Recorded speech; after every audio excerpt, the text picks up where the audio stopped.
अब हम आते हैं बिल्कुल फर्स्ट फेज से सेकंड फेज में, और उसके लिए जरूरी है क्या? वो है हंसी मस्ती भरी मधुर हंसी। सब मिलकर करेंगे, एक साथ शुरू करेंगे।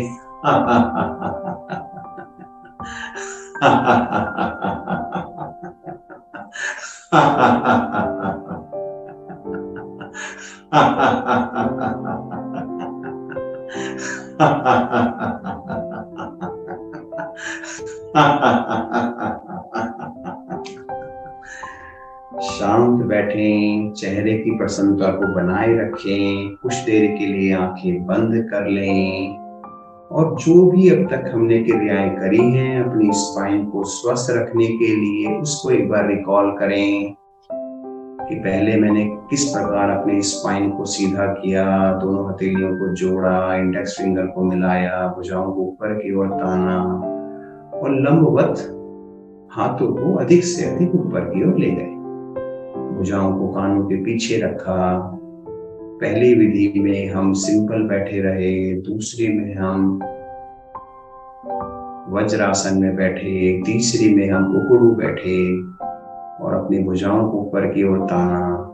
एक पिक्चर की भांति आपके दिमाग में पूरी रील चल जाए हमने स्पाइन को स्वस्थ रखने के लिए क्या क्या किया।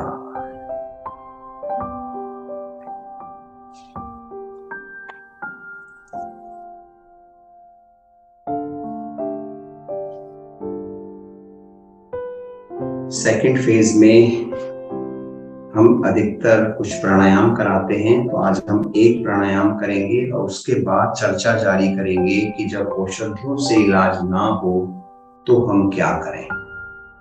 वो चर्चा उसके बाद होगी। एक प्राणायाम करते हैं पहले, जिसको हम कहते हैं कपालभाति प्राणायाम।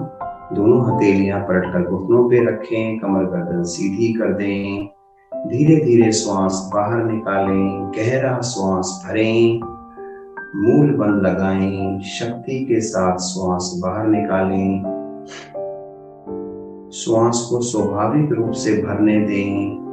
जब श्वास भर जाए पुनः शक्ति के साथ बाहर निकालें।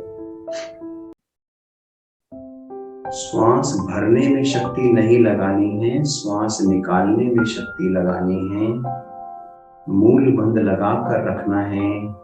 निष्कासन अंगों की मांसपेशियों को ऊपर की ओर सकोड़ना मूल बंद कहलाता है। मूल बंद लगाने से हमारा जो अपान प्राण है उसकी जो प्रवाह है प्राय ऊपर से नीचे की ओर होता है। अगर हम मूल बंद लगा लेते हैं तो वो पलटकर नीचे से ऊपर की ओर हो जाता है, जो कि हमारे अध्यात्म की यात्रा में बहुत ही लाभकारी है।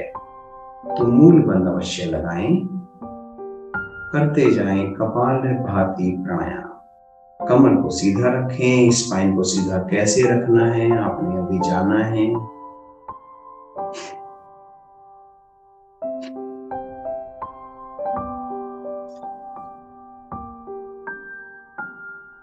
फिफ्टी टू 100 स्ट्रोक्स आप लगाएंगे। किसी को डिस्टरबेंस ना हो इसके लिए मैं म्यूट कर रहा हूं कुछ देर के लिए।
रक्त शोधन क्रिया तीव्र होती हुई रक्त का संचार संपूर्ण शरीर में समान रूप से होता हुआ बृहद एवं लघु मस्तिष्क की शुद्धि होती हुई शरीर में विद्यमान पांचों तत्व व सातों चक्र प्रभाव में अनेकों अनेक लाभ इस प्राणायाम के, जिसको हम कहते हैं कपालभाति प्राणायाम। चेहरे की प्रसन्नता को बनाए रखें, कमर गर्दन सीधी रखें। अंतिम आवृत्ति में श्वास बाहर निकालें, बाह्य कुंभक, श्वास बाहर निकाल कर रोकना, बाह्य कुंभक। त्रिबंध लगाएं, मूल बंद आपने लगा रखा है, नाभि मूल को रीढ़ से लगाएं, उद्यान बंद, थोड़ी कंठ से लगाएं, जलंधर बंद। तीनों बंद एक साथ लगे हुए। जिनको हाई बीपी या हार्ट से संबंधित रोग है वो श्वास रोकेंगे नहीं। पेट को ढीला करें, धीरे धीरे श्वास भरें, श्वास भरकर रोकें, आंतरिक कुंभक, पुनः त्रिबंध।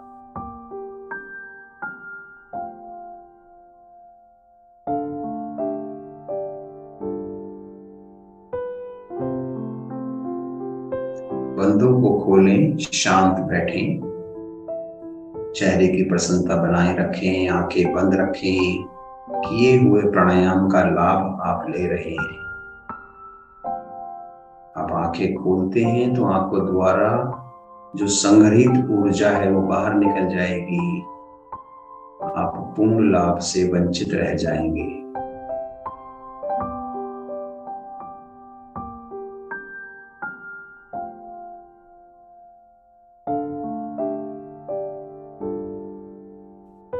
बहुत धीरे धीरे आंखें खोलें।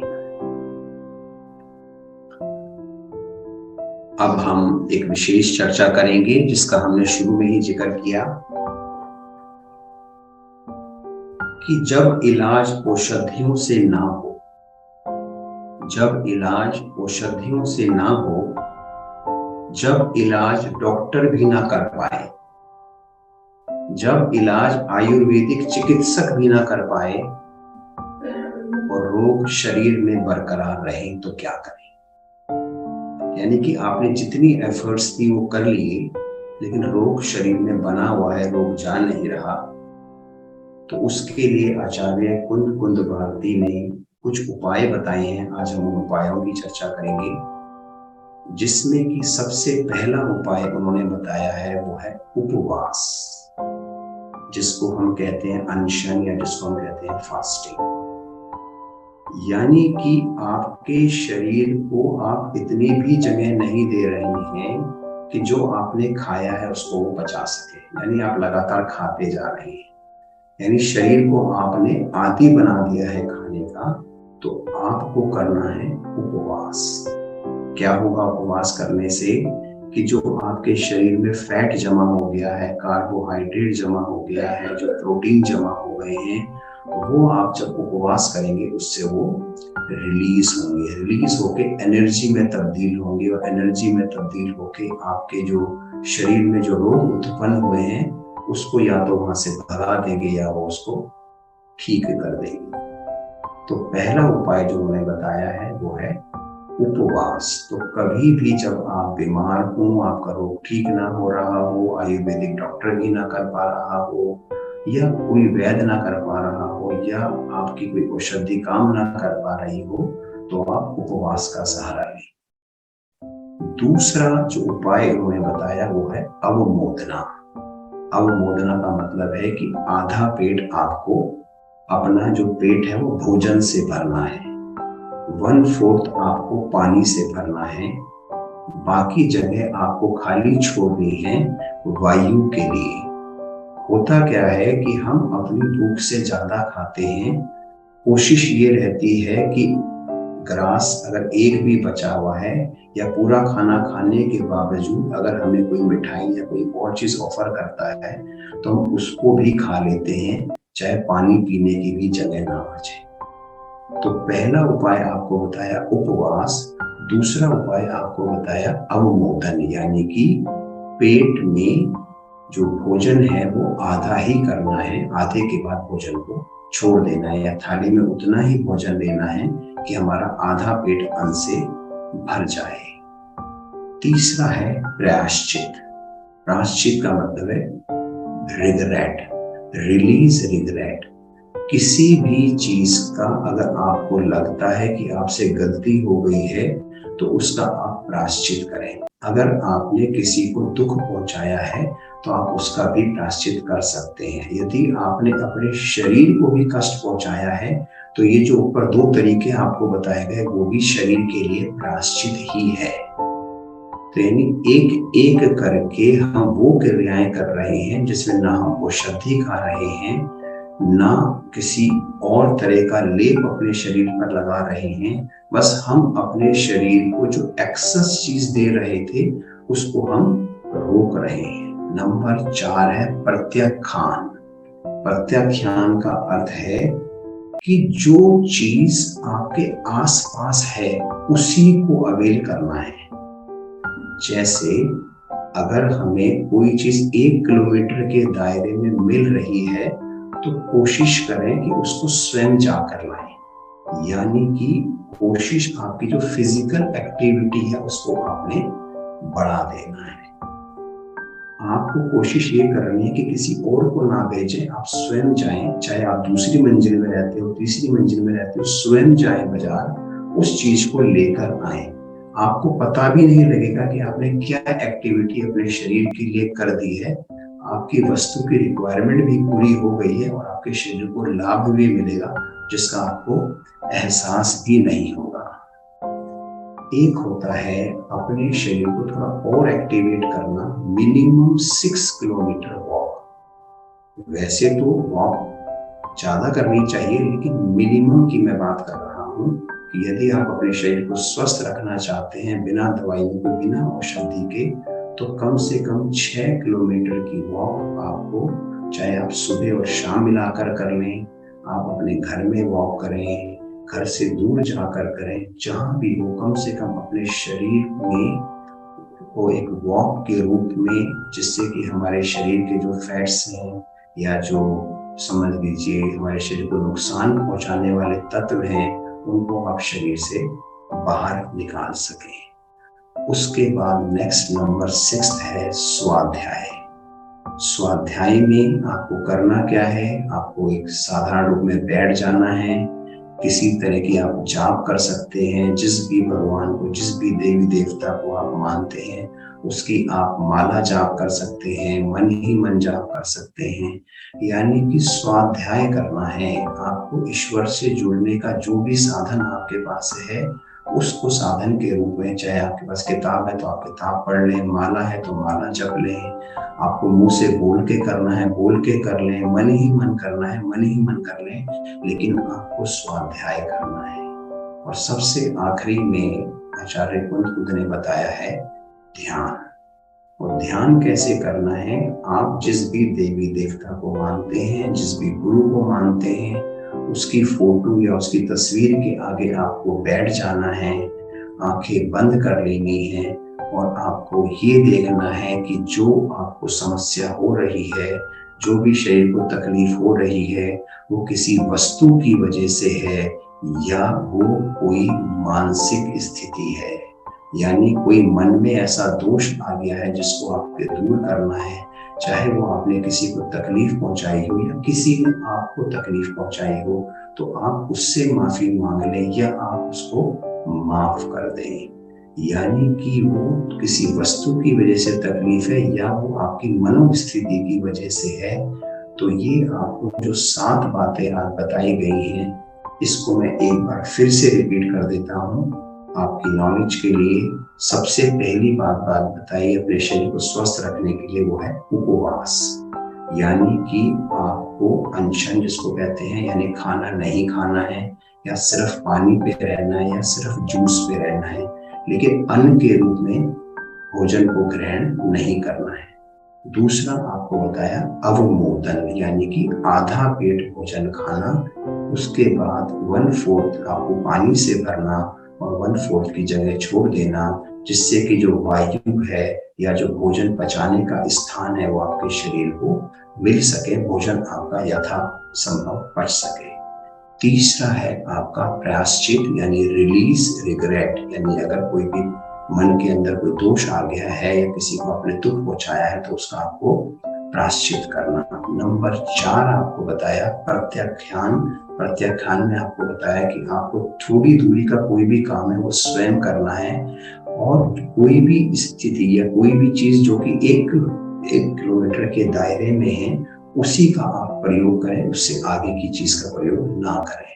यानी बाइंग लोकल, लोकल चीजों का ही आपने इस्तेमाल करना है और खुद वॉक करके जाना है, खुद लेकर आना है, जिससे कि आपके शरीर को एक एक्स्ट्रा एनर्जी मिल सके।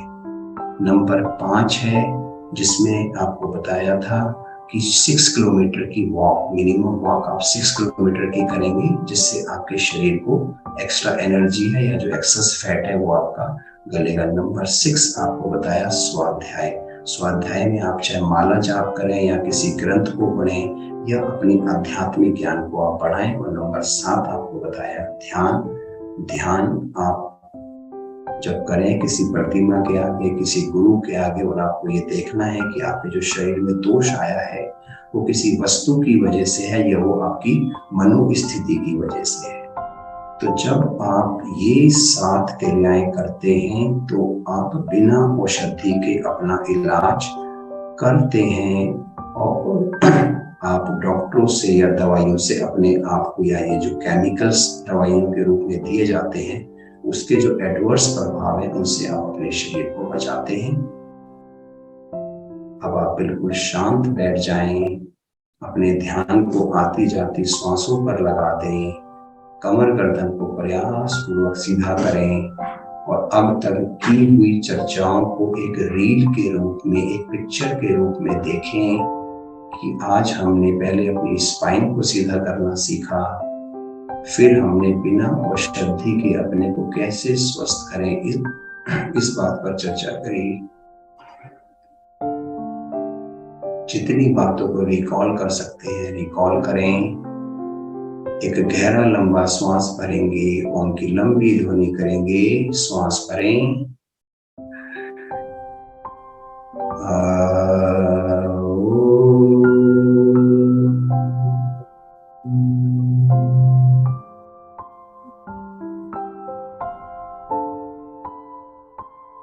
एक बार और,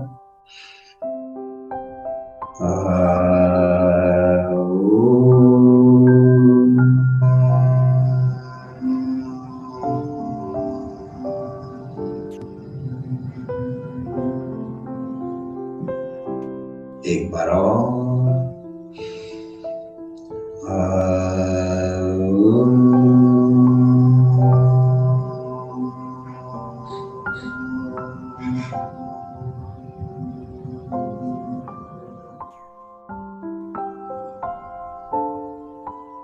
आप सभी का बहुत बहुत धन्यवाद। कल पुनः मिलेंगे इसी समय 6:30 से 7:30। हमसे जुड़े रहिएगा, हमारे चैनल को सब्सक्राइब करिएगा, वीडियो पसंद आए तो उसको लाइक करिएगा। पुनः धन्यवाद।